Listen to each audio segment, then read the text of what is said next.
A 7-year-old girl heard something she was never supposed to hear. A Korean mafia boss was about to walk into a trap, and the woman standing between them had no idea her quiet life was about to explode into something she could never take back. New to this channel? You're going to want to stay for every single batch of this story. Tap subscribe so you never miss what happens next. Don't get on that plane. The little girl said it the way children say things. No fear, no decoration, just the flat truth of it landing right in the middle of all that airport noise. Beck Isul stopped walking. He was not the kind of man who stopped for anything. Not for traffic, not for bodyguards waving warning signs, not for the 3 separate intelligence agencies that had been trying to catch him for 11 years. He was 41 years old, born in a small city in North Chungcheong province where nobody had heard of him then and everybody had heard of him now, and he had learned very early in life that hesitation was the same thing as weakness. But the child had said it with such certainty. She was standing right at the edge of Gate 7B, holding the strap of a little purple backpack with both hands, and she was looking directly at him. Not at the men behind him. Not at the gate. At him, like she had picked him out of a crowd of 400 people and decided that he, specifically, was the one who needed to know. He crouched down to her level, which surprised his head of security, a wide man named Do Sangmin, who had been with Isul for 9 years and had maybe seen him crouch twice. "What did you say?" Isul asked. The girl did not flinch. She had the kind of eyes that belonged to someone much older, not sad eyes, just watching eyes. Eyes that had already decided something. "Those 2 men," she said, tipping her head toward the jet bridge doors without pointing, the way smart children do when they know they are not supposed to be obvious. The ones in the orange vests pretending to be airport workers. They were talking in Italian, not to each other about work stuff. One of them said sul volo, and then he said a number that sounded like a seat number. Then the other one said aspetta il segnale. Wait for the signal. Isul looked at the 2 men. Orange vests. Clipboards. One of them had his hand in his vest pocket in the exact way someone keeps their hand near something they do not want anyone to see. How do you know Italian? Isul asked. My grandma watches Italian cooking shows, the girl said. Every single day. I know a lot of Italian food words, and also I can hear accents. My mum says I have ears like a rabbit. Isul almost smiled. Almost. Where's your mum? He asked. And that was the moment everything changed, because the girl turned around and pointed toward the small food kiosk 20 feet away, and the woman standing there with her back to them, paying for 2 bottles of water and a packet of crackers, turned around at the exact same time. She was tall. She was wearing a yellow wrap dress that had a small stain near the pocket from what looked like orange juice, and she had natural hair pulled up into a puff that was slightly lopsided because, Isul would learn later, the girl had been sitting on her lap for 2 hours on the earlier flight and had grabbed the left side. She had the face of someone who had been awake since 4 in the morning and was still choosing to be kind about it. And she was looking at her daughter with a specific expression that mothers use when they spot their child talking to a stranger. Not panic, but a very fast, very quiet emergency calculation. She walked over quickly. Diana. Her voice was low and warm and firm all at once. What did I say about? She stopped. She looked at Isul, really looked at him, not the way people look at someone dangerous, but the way someone looks at a problem they have not fully understood yet. I am so sorry. She is very friendly, and also very. She may have just saved my life, Isul said. The woman blinked. Her name was Sandra Ferreira. She was 34 years old, originally from a coastal city in Côte d'Ivoire, raised partly in Portugal, which was why her last name was Portuguese, and currently living in Osaka, where she worked as a medical interpreter and translator. She spoke 6 languages, which is how she knew immediately that the way this man said saved my life was not dramatic. He said it the same way someone reads a departure time off a screen. Factual. Measured. Diana, she said carefully, not looking away from Isul. Come stand with me. Diana came and slipped her hand into her mother's without being asked. My name is Beck Isul, he said, standing back up to his full height. He was taller than most people expected, not just physically, but in the way he occupied space, like the air around him had agreed to make room. I would very much like to buy you both something to eat and speak with you for 10 minutes. Not here. We have a flight, Sandra said. Which flight? She hesitated, And then she realized that was probably not smart information to give a stranger, even a polite one. So she said, "One that leaves soon." "Mine too," he said. "Mine is apparently no longer safe. Yours may be the same flight." He looked at his head of security, who was already on his earpiece. Sang-min. Songmin's expression was the kind that people get when a small child has accidentally cracked open a case that 3 professionals missed. He looked almost offended. He looked very quietly horrified. Gate 7B and 7C share a jetbridge access corridor, Sang-min said, low and tight. If they were targeting your seat assignment, they would have needed to be positioned before boarding. They have been there for 40 minutes. The flight is not just yours, sir. Sandra heard that. Diana, who had been looking at a display of stuffed animals near the kiosk, looked back at her mum. Children always know when adults have just received bad news, even when the adults have not said anything yet. Diana knew. Her little face went very still. "Okay," Sandra said quietly. 10 minutes. The airport lounge that Isol's team cleared in under 4 minutes was the kind of place that existed behind an unmarked door between a charging station and a storage closet, one of those spaces in large international airports that most people walk past their whole lives and never notice. Inside there were 6 chairs, a small table, a coffee machine, and a window that looked out over the tarmac. Diana immediately went to the window because she had decided the planes were more interesting than the adults. Sandra sat. She sat with her bag on her lap and her hands folded over it. Not scared, Isol noticed, but extremely alert. The way someone sits when they have learned that being alert is smarter than being scared. "You're not going to tell me who you are," she said. It was not a question. "I told you my name." "Your name is not who you are." He looked at her for a moment. "No," he said. "It is not." "The men in the vests," she said. "Are they gone?" Sang-min, from near the door, said, "Airport security is moving toward their position now. We have eyes on them." "How does a 7-year-old girl pick out an assassination attempt that your whole team missed?" Sandra asked. She said it without any edge, genuinely curious, the way a scientist asks a question. Isol turned to look at Diana, who was pressing her nose against the window glass. "Diana," Sandra called, "don't fog up the glass." Diana pulled back half an inch. "She was not looking for it," Isol said. "She was just listening. Children listen differently." He paused.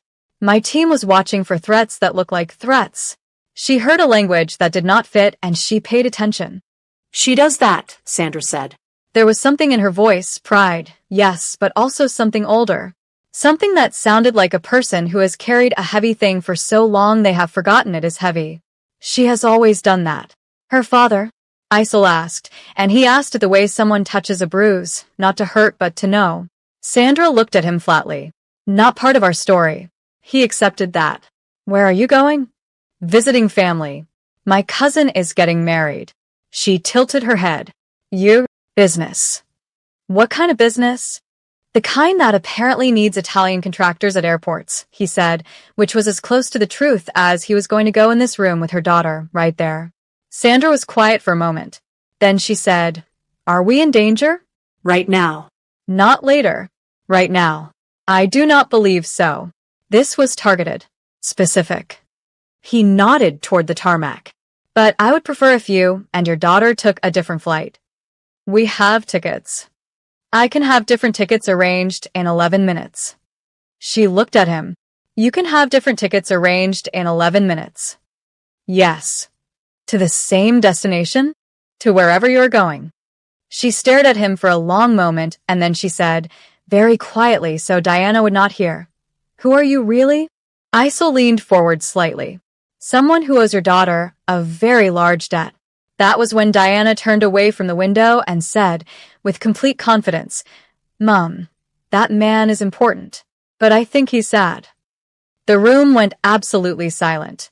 Sandra closed her eyes for just a second, the specific expression of a mother whose child has said the true thing in the room full of adults pretending not to know the true thing. Isol looked at Diana. Diana looked back at him with those watching eyes. "You're right," he said, "on both counts." The next 40 minutes were some of the strangest of Sandra Ferreira's 34 years, which already contained a fair number of strange minutes.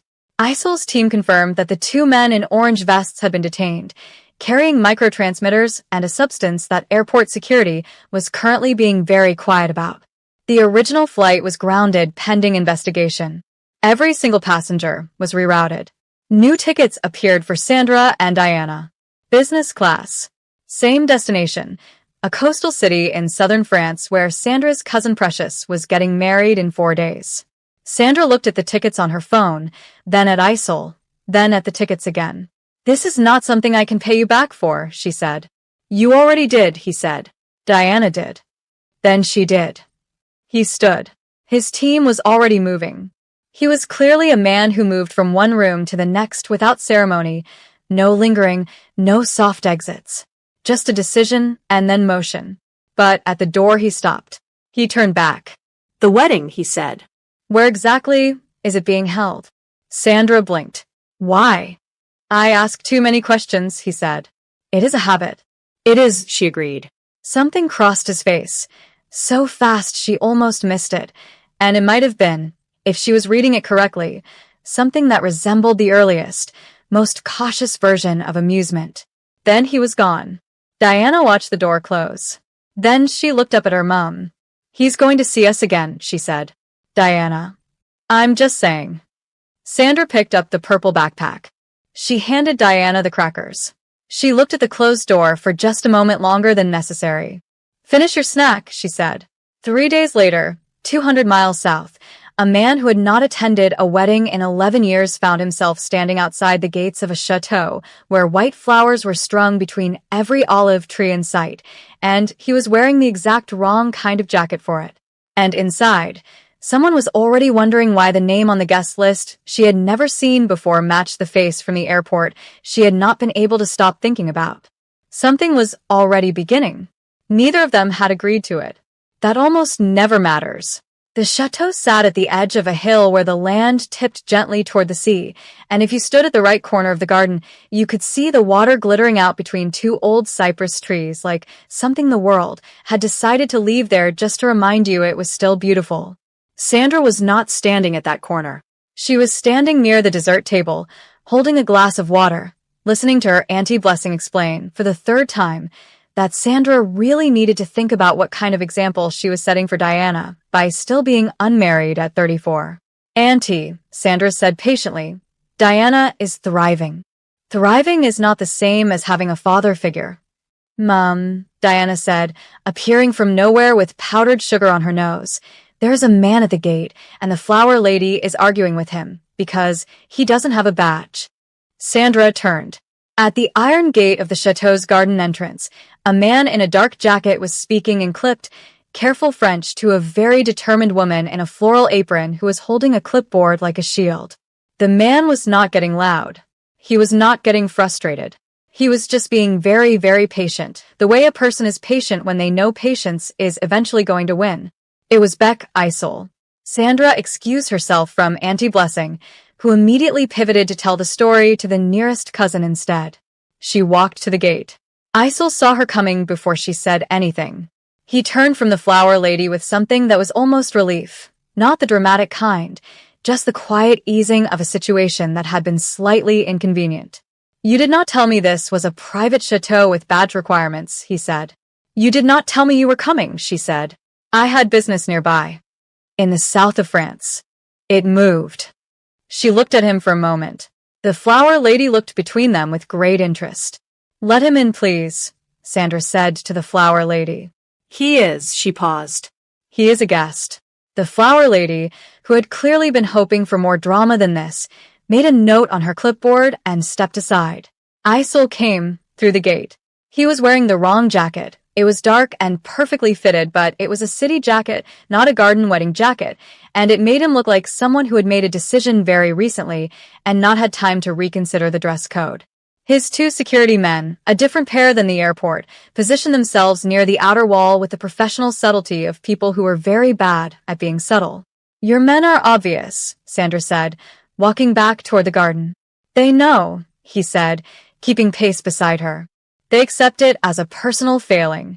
Diana appeared in front of them on the path, having eaten whatever had sugar on her nose, and now holding a small sprig of lavender someone had given her. She looked at Isol without surprise, the way a child looks at something they already predicted. Hi, she said. Hello, Diana, he said. I knew you'd come, she said, and then she ran off to find her second cousin Didi, who had promised to show her the old stone well at the back of the garden. Isol watched her go. There was something in his expression, not softness exactly, more like the way a very guarded person looks when something has gotten past their guard before they noticed. She said that at the airport too, Sandra said. That you would see us again. Smart child. Very. Sandra stopped walking. They were near the old olive trees now, away from most of the guests, and the music from the main terrace was just far enough away to be background instead of obstacle. What do you actually want, Mr. Beck? Isol, he said. Isol. She said it carefully, 3 syllables in her mouth, the accent landing slightly differently than Korean, but not wrong. What do you want? He was quiet for a moment. Not evasive quiet, thinking quiet, the kind where the answer is already known and the person is just deciding how much of it to say. I wanted to make sure you were safe, he said. We are. I can see that. Then, and I wanted, he stopped. He looked at the olive trees. I wanted to see where the story went. That surprised her. She had expected something strategic. Something with more corners to it. Not that. We are not a story, she said. No, he agreed. Not yet. She should have walked away then. She knew that. He was a man who had people trying to kill him at airports and a head of security who communicated in code and a jacket that was wrong for the occasion but perfect for him, and he had walked into a family wedding in the south of France because his business had moved and she knew what that meant, or at least she knew it meant something she should not be comfortable with. She did not walk away. My cousin's wedding is tomorrow, she said. There will be food and music and my Auntie Blessing will talk to every single person here for at least 15 minutes each. There is no dress code, but your jacket will get you some questions. I can handle questions. I believe you. She paused. There is a table near the garden wall that has extra seats because 3 people canceled at the last minute. If you wanted somewhere to sit that is not in the middle of everything. He nodded once. Precise. Like a decision, not an acceptance. Thank you, he said. Do not thank me. If my Annie finds out you're Korean, she will tell you every Korean drama she has ever watched, and she has watched. Sandra searched for the right word. Many. Something moved in his face. Definite amusement this time, not just almost. I will survive, he said. The wedding of Precious Ferreira and Alain Dubois was exactly what a wedding in the south of France in late summer should be. Too much food. Music that went from traditional to chaotic and back again, a flower girl who lost a shoe, and at least 4 separate speeches that went on longer than anyone had planned. Diana sat next to Isol at the garden wall table for most of the evening, which had not been planned by anyone but had clearly been decided by Diana, who had opinions about where she wanted to sit. She asked him questions the way children ask questions, without embarrassment, without softening, just straight through. Do you have kids? No. Do you want some? Diana. Sandra started from across the table. It is fine, Isol said. He looked at Diana. I have not thought about it. You should think about it, Diana said seriously. Kids are good at noticing things. Useful. I have learned that recently, he said. Are you dangerous? She asked. The table went slightly quiet. Sandra's cousin Didi and her husband had been half following the conversation and now were not pretending not to follow it. Isol looked at Diana for a moment. I try not to be, he said, to people who do not deserve it. Diana considered this with great seriousness, the way she considered everything. Then she nodded and went back to eating her cake, apparently satisfied. Sandra looked at Isol across the table. He looked back. Neither of them said anything, but there was a whole separate conversation happening in the silence, the kind that happens between 2 people who are both too careful to say the real thing but are running out of space to avoid it. Didi, who had the instincts of someone who had grown up watching Sandra be careful about everything, smiled into her glass. It was after 10 when the music shifted to something slower and the older guests had moved to the terrace and the children had been collected by their tired parents. Diana had fallen asleep in a chair near the garden wall, covered by the light jacket Sandra had draped over her, one hand still curled around the lavender sprig. Sandra was sitting on the low stone wall at the edge of the garden, looking out at the water between the cypress trees. Isol came and stood near her, not right next to her, but nearby, which she had noticed was his way. He never crowded. He always left space. Your security men went home? She asked. Rotation, he said. 2 others are at the perimeter. Perimeter of the wedding. Yes. That is, she thought of the right word. Intense. My life is intense, he said. It was not a complaint, just a fact. The way rain is a fact. She looked out at the water. The men at the airport, she said. Was that personal? Or was it business? Both, he said. There are people who want me out of a particular arrangement. Permanently. How many people? Enough. She was quiet. You know what I am, he said. Not a question. I know what you might be, she said carefully. I have not decided what I know. That is wise, he said. It is self-preservation, she corrected. He accepted that. And you are still sitting here, he said. She turned to look at him then, finally, directly. In the low garden light he looked, not softer, because he was not a soft person, and she did not think he had ever been one, but quieter. Like the version of him that existed before whatever had made him what he was. Like a room where someone had turned the volume down. Diana said you were sad, she said. Diana is observant. Is she wrong? He looked at the water for a long moment. No, he said. She is not wrong. How long? He thought about it. 11 years. 11 years was a very specific number. She almost asked what had happened 11 years ago, and then she decided that was a door for another time if there was another time, because some doors you do not walk through the first night, and some weights you do not ask someone to lift in front of you yet. I have been carrying something for 7 years, she said instead, nodding toward the sleeping Diana. Not the same, but heavy. He looked at her. Her father. Left before she was born. Very cleanly. Very completely. She paused. It stopped being about him after about a year. It just became about, she searched for the shape of it. About making sure she never feels like she is missing anything, which is its own kind of weight. She does not seem to feel like she is missing anything, he said. No, Sandra said. She really doesn't. She said it with the quiet wonder of someone who had worked very hard for a result and still finds the result surprising. The music from the terrace drifted down to them, something slow and half-forgotten. I should take her to bed soon, Sandra said. Yes, he said. Neither of them moved for another few minutes.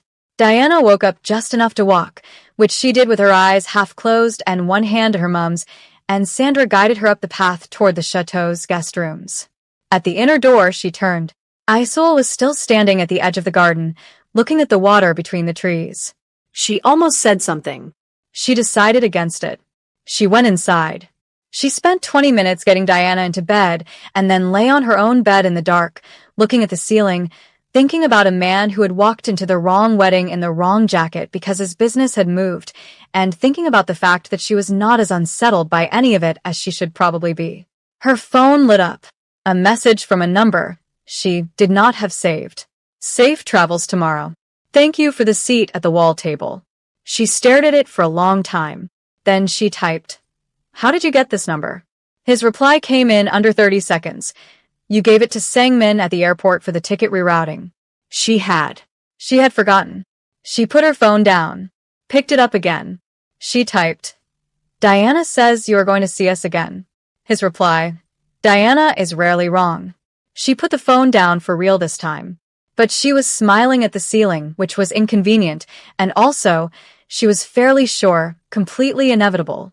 Except, 4 time zones away, in a clean office above a shipping port, a woman named Yilin Park was looking at a photograph. In the photograph, a man in a dark jacket at a garden wedding, sitting at a table with a small girl and a woman in a yellow dress. The woman's name was Yilin Park, and she was the one who had sent the men in orange vests to the airport. She had missed. She did not plan to miss again. And now she had something she had not had before. Names. Sandra had a rule about her mornings. She did not look at her phone before she had coffee, before Diana was fed, and before she had stood at a window for at least 3 minutes and just looked at something that was not a screen. She broke all 3 rules the morning after the wedding. The first message was from Isolde. It had been sent at 5:40 in the morning. There is a situation. Not involving you directly. But I need you to know that someone may have photographs of you from last night. I am handling it. Do not change your plans. Travel as scheduled.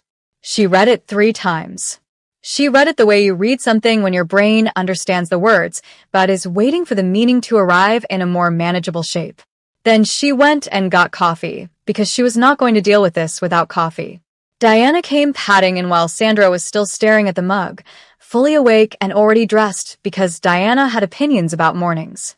What's wrong? Diana said. Nothing is wrong. Your face is doing the thing. I do not have a thing. Diana sat across from her and ate a piece of bread from the basket on the table and looked at her mum with a patient expression of someone waiting for the truth to arrive. Sandra put the phone screen down on the table. Someone may have taken pictures of us last night. Diana chewed her bread. The man with the sharp eyes. Sandra looked up. What? There was a man near the outer garden path, Diana said, very casually, like she was describing the weather. He had a camera under his jacket, not a regular camera, a flat one. He was there when we were sitting at the wall table, and then he was gone after you put me to bed. Diana. Why did you not? I thought he was one of Isol's security men, she said. He was dressed the same. Sandra pulled her phone back. She called Isol. He picked up on the second ring, which told her he had been expecting it. She saw him, Sandra said without a preamble. A pause. Yes. We identified him 4 hours ago. He was not one of ours. Then whose? That is what I am working on. His voice was calm, not the calm of someone who was fine, but the calm of someone who had trained themselves to stay functional under conditions that were not fine. I meant what I said. Do not change your schedule. Moving you unexpectedly is more dangerous than moving you predictably at this point. How is that possible? Unexpected movement tells them they've been noticed. Predictable movement gives my people time to set up properly around your route. She had 6 languages and a very good brain, and she understood exactly what he had just said, which was, you are being moved like a piece on a board, and I am the one moving you. I did not agree to be moved, she said. Silence. No, he said. You did not. And I am asking you, not instructing you, to trust me for another 48 hours. She looked at Diana, who was watching her with bread in one hand. My daughter, she said. If anything. Nothing will happen to her, he said. I will take that as my personal responsibility. You barely know us. I know that she saved my life 3 days ago. I know enough. The drive to the airport was quiet. Isol's people, a different configuration now, for instead of 2, wearing clothes that actually fit the context this time, were somewhere on the route but invisible, which Sandra found both reassuring and alarming in equal parts. Diana spent the journey with her face at the window, watching the Provençal landscape go by, the pale stone walls, the rows of lavender, the sky that in this part of the world in late summer was a particular shade of blue that looked like something a person invented rather than something that actually existed. Mom, she said, about 20 minutes in. Do you like him? Sandra kept her eyes on the road. That is a complicated question. Not really, Diana said. You talk differently when you're near him. How? Slower. Like you're thinking about the words more. Sandra had no response to that. He looks at you differently too, Diana said. Like, you know how people look at something they're worried about breaking? I am not something that can be broken, Sandra said. I know that, Diana said, unimpressed. I don't think he does yet. She went back to looking out the window, satisfied, and Sandra drove and did not say anything and thought about it the entire rest of the way to the airport. The airport was smaller than an international one, a regional hub, pale stone and glass, and the smell of pastry from a cafe near the entrance. Sandra was checking in at the counter when someone appeared at her elbow. Not Isol. Not one of his people. A woman. She was elegant in the specific way that comes from money and also from practice. Maybe early 40s, dark hair, a coat that was the kind of gray that costs a lot to achieve, and she smiled at Sandra with the precise warmth of someone who had rehearsed warmth. Miss Ferreira, she said. Sandra did not confirm it. I think you have been meeting with someone who has put you in a very uncomfortable position, the woman said, keeping her voice low and pleasant. I only want to tell you, woman to woman, that you should take your daughter and go home. Not to France. Not to Osaka. Home. Somewhere he does not know about. Because the people he has made angry do not care about bystanders. Sandra looked at her. Who are you? She said. A warning, the woman said. That is not an answer. No, she agreed. It is not. She glanced down at Diana, who was looking up at her with those watching eyes. Something moved through the woman's face, not softness, more like recognition. A quick, uncomfortable recognition. She looks like a sharp one. She is, Sandra said. Then you know she deserves better than getting caught in the crossfire of something she has nothing to do with. She stepped back. Think carefully about what you want your next move to be, Ms. Ferreira. The wrong one is expensive. She walked away, moving through the airport crowd without looking back. Diana watched her go. She lied, Diana said. Sandra pulled her close, instinctive. What? Her voice went higher at the end. The part about bystanders. My teacher at school does that when she says something she's not totally sure about. Diana looked up. She was scared too. Sandra called Isol. He picked up in one ring this time. Someone just spoke to me at the airport, she said. A woman. Elegant. Gray coat. She told me to go somewhere you don't know about. The quality of his silence changed. Describe her. She did. Another silence. Then, very quietly, he said a single name, not to her, to someone in the room with him. Isol, she said. What is happening? Yilin Park, he said. She is, he stopped. She is someone I trusted for a very long time. Trusted. Past tense. Yes. Is she the one who sent the men at the airport?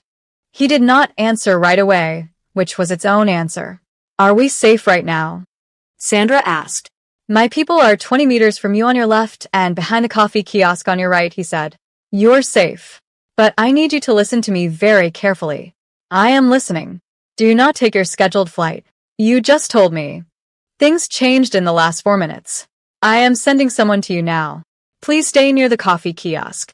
Do not move until my person reaches you. She looked at the kiosk. A man behind the counter met her eyes briefly, nodded once.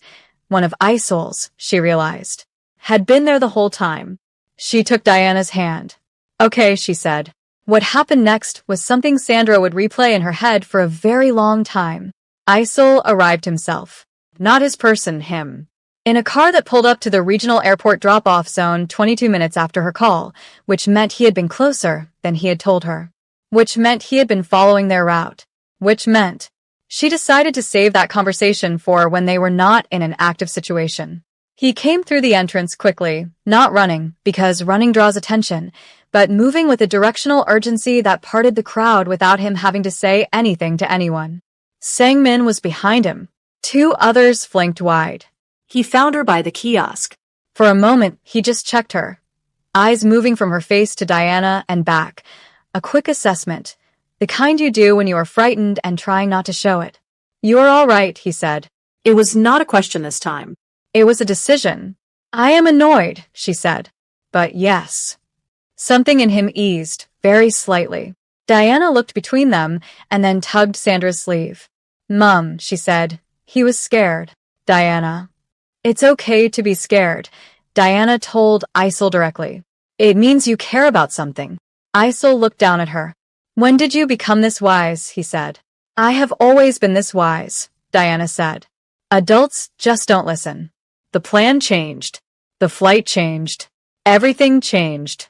In a private room at the back of the airport, not the lounge this time, an actual office that Isol's team had cleared, Sandra sat across from him and finally asked the question she had been walking around for 3 days. Yilin Park, she said. Who was she to you? He was quiet for a long moment. She ran the financial side of my organization for 6 years, he said. I trusted her with everything. Accounts, routes, contacts, everything. He looked at the table. 8 months ago, I found evidence that she had been passing information to a rival group. Not just information. She had been building a case to have me removed permanently so that she could take over the arrangement herself. She betrayed you, Sandra said. Yes. And instead of going to the authorities. My world does not work with authorities, he said, and he said it without apology, which she respected more than if he had tried to soften it. So, she sent people to the airport, Sandra said. And when that did not work, she came to me to warn me away. Because with you gone, he said, there is no witness. No one who can describe her approach or her warning or her presence. I am a loose end, Sandra said. You were, he said. You are not now. She looked at him. What does that mean? It means I am going to make sure you and Diana are somewhere safe until this is resolved. Completely resolved. He met her eyes. And I'm going to resolve it. How? That is the part that is not your concern.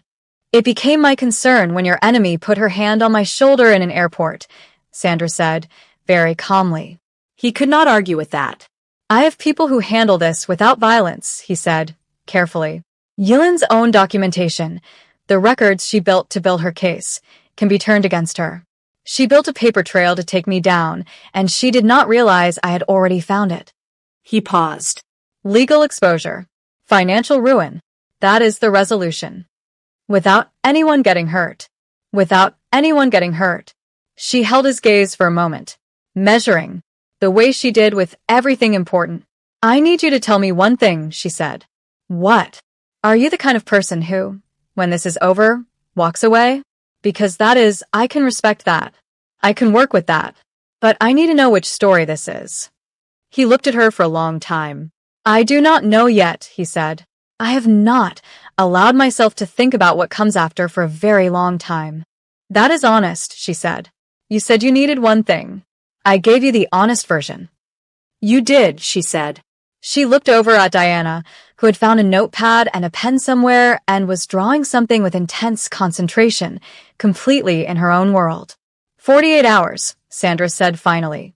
You have 48 hours to resolve this. And then I am going home to Osaka with my daughter, and we are going back to our normal life. And after that, he said. She looked at him. Ask me again in 48 hours, she said. Except 48 hours did not go the way either of them planned. Because Yilin Park had not come to that airport just to warn Sandra. She had come to make sure Sandra could be found again. And she already had someone waiting at the other end. The safe house was in a small village in the foothills, the kind of place where everyone knew everyone and a stranger stood out like a word in the wrong language.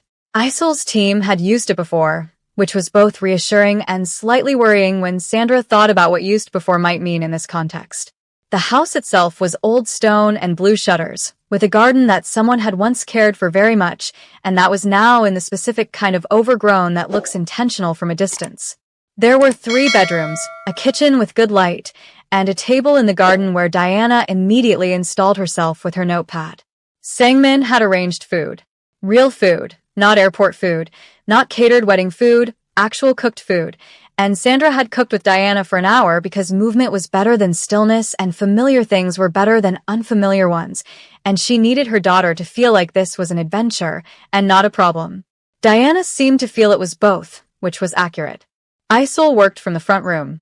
He had a laptop and a phone and a second phone, and he was on one or the other for most of the first 12 hours, speaking in Korean and occasionally in English, and once in what sounded like Mandarin, and Sandra stayed mostly on the other side of the house because she had decided not to need to understand everything. But at some point in the late afternoon she brought him tea, because she was not the kind of person who let someone work for 12 hours without tea, whatever else she thought about them. He looked up.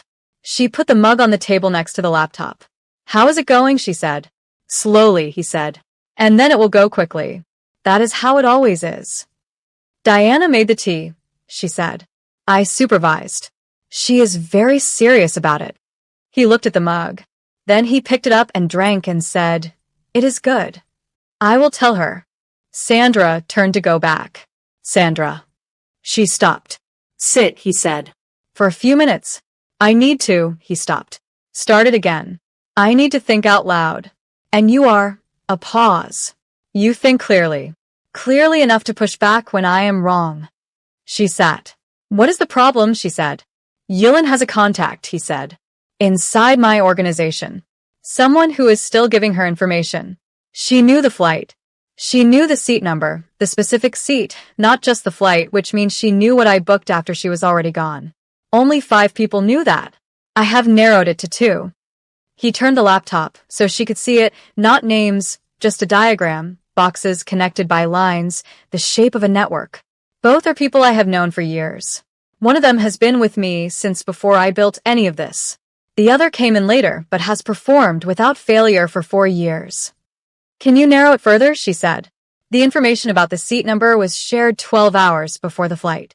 Only one of the two was in a position to pass it in that window. Then it is that one, she said. That is what the logic says, he said. But logic has been used against me before.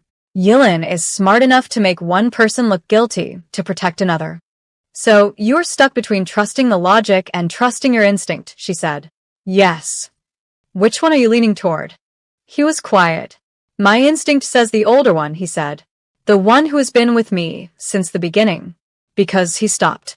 Because it would hurt more, she said. He looked at her. That is not evidence, he said. No, she said. But it is almost always true. The ones who can hurt you most are the ones who have been there longest. That is not instinct, that is just the structure of trust.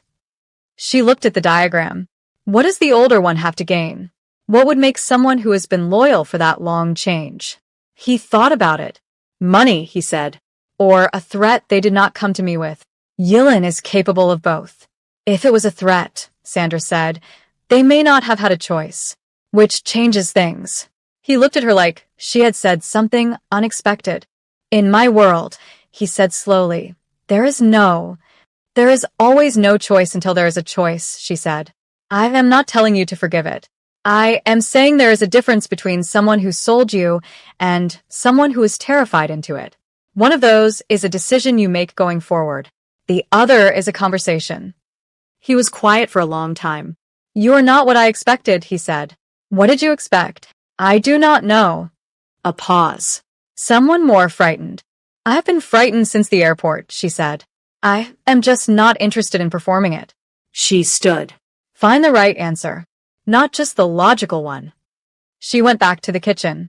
He sat for a long time after that, looking at the diagram, and then he made a call, not to Sangmin, not to any of the people in the boxes, but to the older one. The one his instinct had named. The conversation lasted 40 minutes. He did not tell Sandra what was said. But something in the way he moved afterward was different. Quieter, maybe, or heavier, or both. The night came fast the way it does in summer in the south, full dark by 9, and the village went quiet and the garden at the safe house was lit only by what came through the kitchen window. Diana had fallen asleep on the small sofa in the front room with a blanket Sangmin had found, which had made Sangmin look briefly like he had no idea what to do with himself, and then he had tucked it around her with the careful hands of a man who was pretending he was not doing something kind. Sandra was in the garden. Isel came and sat on the low stone step near the garden door, not sitting beside her, just nearby, which was still his way. The older one, he said. She waited. His daughter was taken, he said. Yilin had her for 6 weeks. He passed the seed information to get her back. A long silence. Is she safe now? Sandra asked. Yes. She has been back for 3 weeks. He did not know that Yilin had let her go. She had kept him paying with information, even after the girl was home. He paused. He was trying to protect her from a danger that was already gone. That is terrible, Sandra said. Yes. What will you do? Nothing, he said. He owes me nothing. What was taken from him? He stopped. No amount of information he gave her equals what she put him through. She looked at him. That surprises you, he said, reading her expression. A little, she admitted. I told you. I try not to be dangerous to people who do not deserve it. She was quiet. The garden smelled like warm stone and lavender from somewhere down the hill. And Yilin, she said. The documentation is with 3 separate parties now. She will be done by morning. Financially, legally, and professionally. He looked at his hands. It is done. She felt something loosen that she had not realized she had been holding. Then we are safe, she said. You were always going to be safe, he said. I was not going to allow otherwise. You could not have guaranteed that.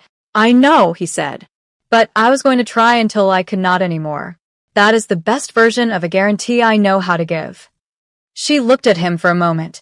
This man who had lived 11 years inside a kind of sadness, who had walked into the wrong wedding with the wrong jacket, who had crouched down at an airport to listen to a 7-year-old because something in him had known that the truth, sometimes, comes from the smallest, most overlooked source.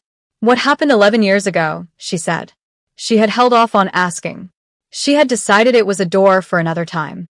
But it was late, and the village was quiet, and something had shifted in the last hour. Something had been set down, and it felt like the right time for a door. He was quiet for so long she thought he was not going to answer. "My younger brother," he said. He was 22.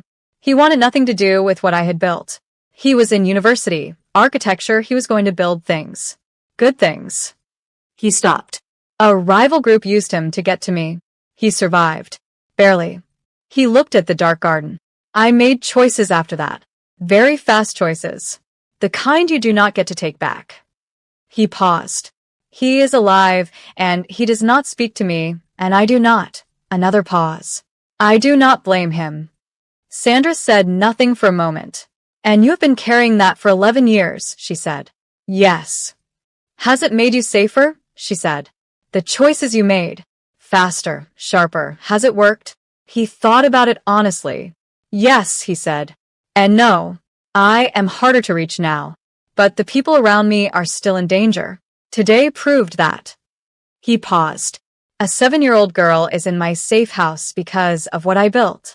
"She is in your safe house because of what Yilin built," Sandra said. "That is a different thing." He looked at her. "You defend me a great deal for someone who is—" "For someone who what?" she said. "For someone who barely knows me," he said. "I know some things," she said. "I know you crouched down to listen to children. I know you sat with my daughter at a wedding and answered her questions without flinching. I know you called me at 5 in the morning to warn me, instead of just handling it quietly and hoping I would not notice." She paused. "I know that when you found out about the man whose daughter was taken, your first instinct was not punishment." He was very still. "Those are not small things," she said. The silence between them was different now. Warmer. The kind that feels less like an absence and more like a presence. "Sandra," he said. After this, after Osaka, after the normal life," he stopped. "Ask me again in 48 hours, she said. "You still have 12 left." Something crossed his face, something that was unmistakably the uncomplicated kind of happiness that looks like it has forgotten to check with the rest of the person before showing up. 12 hours, he said. 12 hours, she agreed. But at 6 in the morning, 8 hours before the 48 were up, Sandra found a note. Not from Isol. From Sang-min. It said, "He received a call at 3 a.m. It was his brother. He is gone. He did not want to wake you. He says, tell her I will explain. Tell her." And then there were 3 words in Korean that Sang-min had written phonetically. She looked them up. They meant do not stop. She stood in the kitchen of the safe house holding the note, and Diana came in her socks and looked at her face and said, very quietly, "He left." "He left," Sandra said. Diana was quiet for a moment. Then she said, "He'll come back." "You don't know that," Sandra said. "No," Diana said. "But he left a message. People who are done leaving don't leave messages." Sandra put the note in her pocket. She made coffee. She stood at the window and looked at the garden. And she waited, not because she was weak, not because she could not leave, but because Diana was right, and she had known at the moment she read those 3 words. Do not stop. 3 weeks passed. Sandra went back to Osaka. She went back to work, the clinic where she translated between patients and doctors, between languages and fears, bridging the space where people could not reach each other alone. She picked Diana up from school every day. She cooked. She walked along the river on evenings when the light was long. She did not hear from Isol. Diana did not ask about him, which was somehow more significant than if she had. On the 18th day, Sandra got a package. No return address, French postmark. Inside was a small carved wooden bird, the kind of work that takes patience, that takes someone who cares about the small things. And a note. Still resolving. Still here. I have not forgotten the 12 hours. She put the bird on the windowsill. On the 21st day, she got another message. My brother and I spoke for 4 hours. It was the hardest thing I have done in 11 years. He does not forgive me yet. But he did not hang up. That is enough for now. She replied, that is everything. His response, yes. A few more days of silence. Then, can I call you? She typed, yes. And then, before she could reconsider it, she added, you can also just call without asking first. I would not mind. The call happened that evening, late, his late, her late, the overlap of time zones that meant both of them were in the particular quiet of the end of a day. It was strange and also completely natural, the way the best conversations are, starting with the small things and moving through them to the bigger ones without either person having to announce the transition. He told her about his brother, about the architecture firm his brother had eventually built, despite everything, maybe because of everything. About a building in a coastal city that his brother had designed, curved lines, and a roof garden that grew food for a local shelter. She told him about a patient that week, an elderly man from West Africa who had been trying to say something to his doctor for 3 visits and could not find the words in any language they shared, and how she had finally found the right bridge and watched the man's whole body release something it had been holding. "That is what you do," Isel said. "Find bridges." "Yes." She was quiet for a moment. "Is that what I am doing with you?" "No," he said. "With me you are." A pause. "You are the destination, not the bridge." She held the phone and looked out the window at the Osaka skyline, the lights making their familiar pattern against the dark. "That was well said," she said. "I have been thinking about it for 3 weeks," he said. She laughed. It came out surprised, the kind of laugh you do not plan, the kind that comes from genuine delight rather than politeness. She heard him, on the other end of the line, go very still the way people go still when they hear something they want to remember. "I need to ask you something," he said. "Ask." "I am going to step back from certain parts of what I have built," he said. "Not all at once. But the parts that put people in orange vests at airports. The parts that cost my brother 12 years of silence." He paused. "This is not something I am telling you to convince you of anything. I want to be clear about that.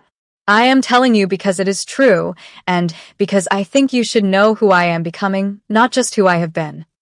She was quiet. "How?" she said finally. "There is a legitimate side," he said. "There has always been. I have been building it slower than I should have, because it was easier to be what I already was."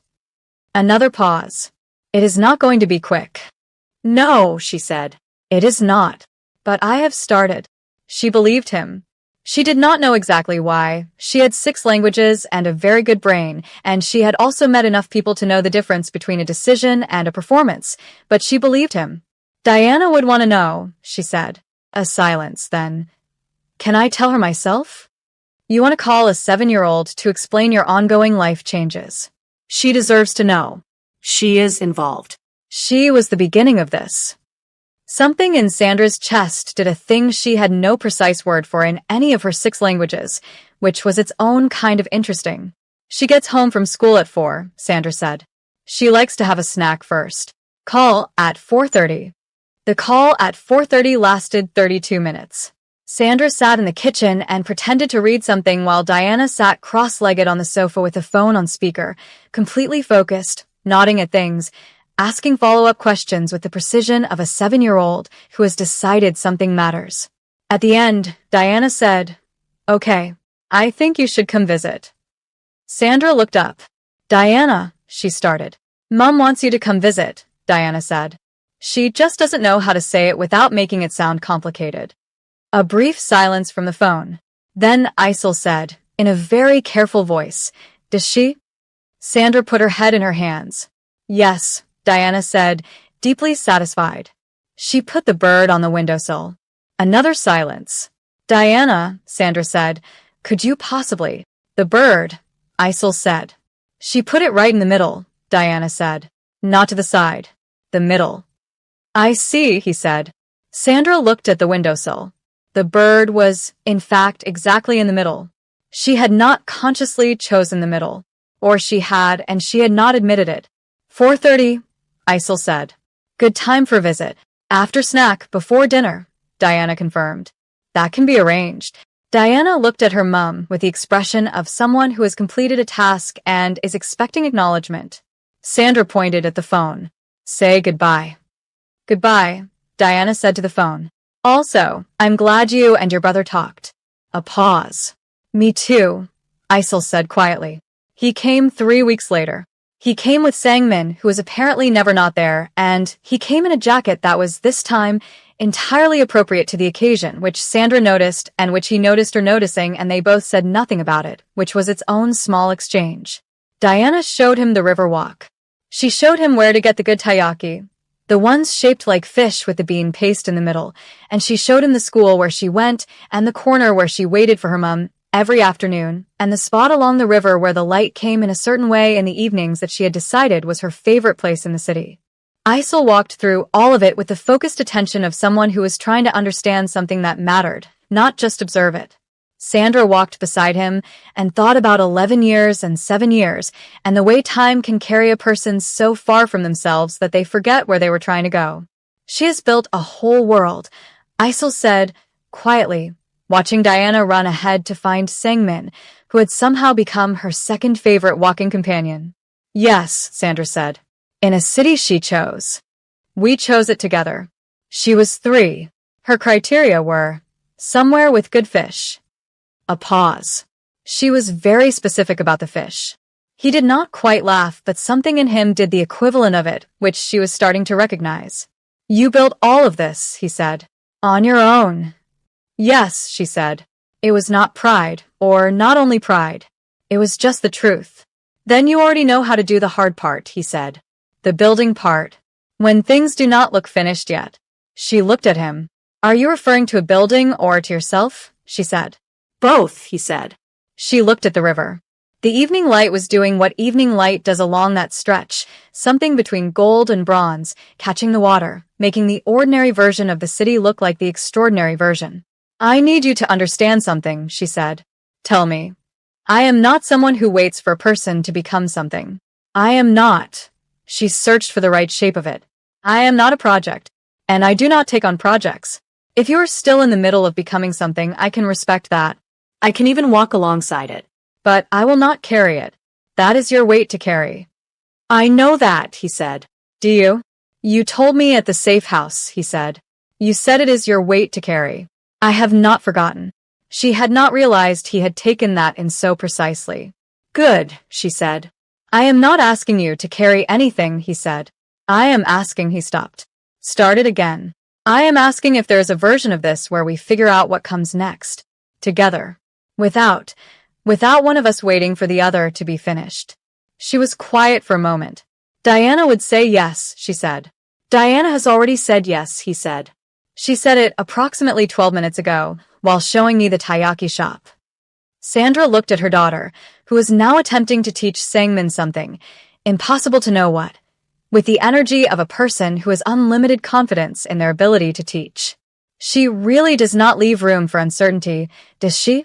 Sandra said. No, he said. Sandra watched the light on the water. She thought about a small girl in an airport who had heard 2 words in a language she had learned from cooking shows, Salvolo, Aspetta il Segnale, and had looked at a stranger and decided that the right thing to do was say the true thing, even to a man who was more than he appeared, even in a crowd of 400 people who were all walking the other way. She thought about the fact that the whole chain of it, every single thing, had started because Diana listened. Not because she was looking for something. Not because she had been trained or told or prepared. Just because she listened. Because she paid attention. Because nobody had told her yet that small people are supposed to stay quiet around important situations. Yes, Sandra said. He looked at her. Yes, she said again. There is a version of this. He was quiet for a moment in the particular way of a person receiving something they had not let themselves expect. The 12 hours ran out weeks ago, he said. They did, she agreed. You waited.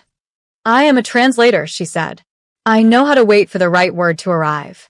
He looked at her, long enough, steady enough, that she felt entirely seen by it and entirely unafraid of being seen. Diana came running back from wherever Sangmin had followed her to, slightly out of breath, taiyaki in one hand. Are you both done being slow? She said. Almost, Sandra said. I've been waiting, Diana said. You are 7, Sandra said. You have time. You don't though, Diana told her cheerfully and ran back to Sangmin, who was standing at a respectful distance and looking at the river with the dedication of a man pretending not to have heard any of that. Sandra and Isel stood in the evening light, on the good corner, at the beginning of something neither of them had planned and both of them had been moving toward for much longer than 3 weeks. Neither of them said anything. They did not have to. The river went on being the river. The light went on being the light. Diana went on being Diana, which was, as it had always been, more than enough. A 7-year-old heard 2 Italian words in an airport and decided to say the true thing to a stranger. That was the beginning. Everything else, the wedding, the warning, the safe house, the bird on the windowsill, the evening on the river, was what happened because one small person decided to pay attention. That is the story. And it is not over. The next chapter is already moving, and you are going to want to be here for it. Subscribe now so you do not miss a single word of what comes next, because what Diana overheard in that airport was only the first secret, and the second one changes everything.